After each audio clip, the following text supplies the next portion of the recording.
राजधानी लखनऊ में हेलीकॉप्टर से उतरते ही कमांडो ने पलक झपकते ही पोजीशन ली और दुश्मनों पर टूट पड़े। मकड़ी की तरह मैदान में दौड़ते हुए पोजीशन लेने वाले कमांडो ने दुश्मनों पर अटैक किया। आपको बता दें, सूर्य मैदान में शुरू हुए सशस्त्र बल महोत्सव में ऐसे ही हैरत अंगेज नजारे देखने को मिले। तो वहीं कमांडो ने गांवों में छिपे आतंकियों को खोजकर मार गिराने का रिहर्सल भी किया। आपको बता दें कि सीएम योगी ने महोत्सव का उद्घाटन किया। सुनिए उन्होंने क्या कुछ कहा। वे इसीलिए राष्ट्र नायक के रूप में आम जनमानस के मन में सम्मान प्राप्त करते हैं। हमें गर्व है कि हमारे पास ऐसे सक्षम और समर्पित सेना है जो देश की सुरक्षा हर स्थिति में करने में सक्षम है। भारत के बहादुर सैनिकों की सजगता का ही परिणाम है कि आज विपरीत परिस्थितियों के बावजूद भारत पूरी मजबूती के साथ अपनी सीमाओं की सुरक्षा करने और बड़े से बड़े षड्यंत्र को विफल करने में सक्षम है। हमारे बहादुर जवानों का शौर्य और पराक्रम 140 करोड़ भारतवासियों को एक नई आश्वस्ति प्रदान करता है। यह हमारा सौभाग्य है कि देश की आबादी का ये सबसे बड़ा राज्य उत्तर प्रदेश 25 करोड़ की आबादी हमारे देश की इस राज्य में निवास करती है और यह वीरों की भूमि है। देश की सुरक्षा के लिए हर युद्ध में हमारे नौजवानों ने महत्वपूर्ण योगदान दिया है। अनेक वीरों ने अपने शौर्य और पराक्रम से देश और प्रदेश का गौरव बढ़ाया है।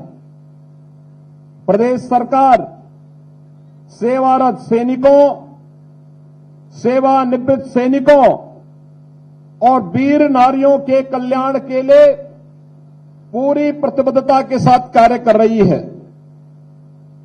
देश की सीमाओं की रक्षा में अपने प्राणों की आहुति देने वाले सैनिकों के परिवारजनों को राज्य सरकार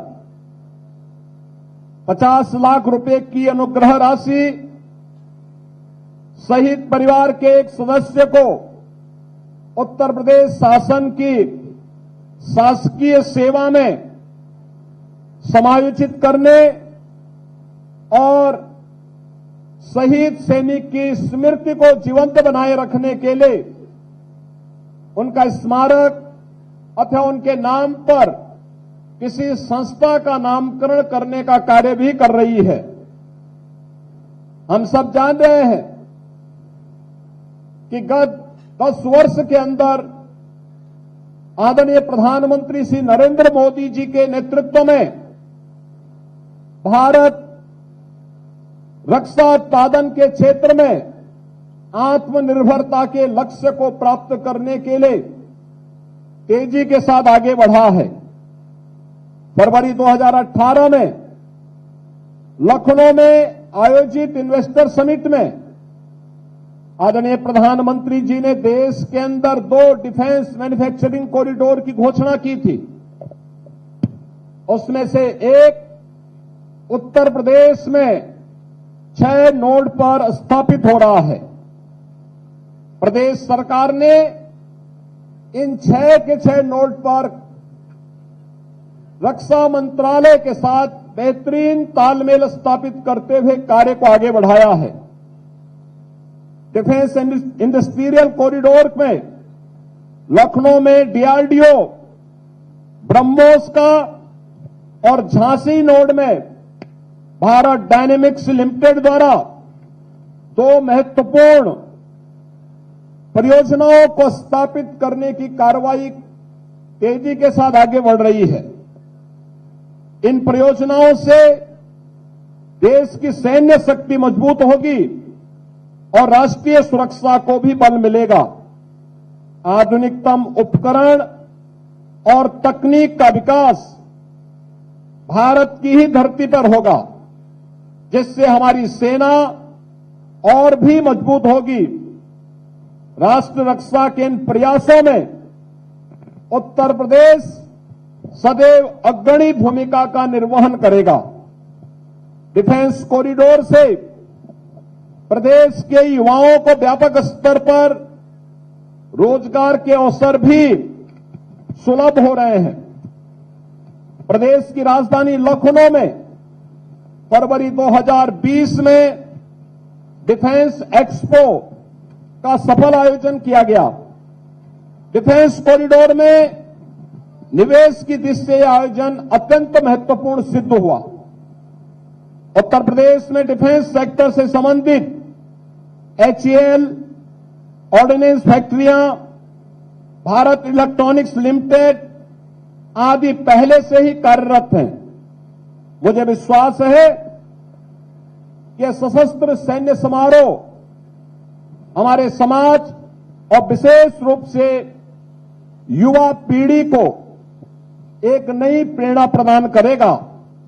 सशस्त्र सैन्य समारोह के माध्यम से आम जनमानस को सेना के सामर्थ्य बस देश की सुरक्षा में हमारे सैनिकों के महत्वपूर्ण योगदान को समझने का एक अवसर प्राप्त होगा।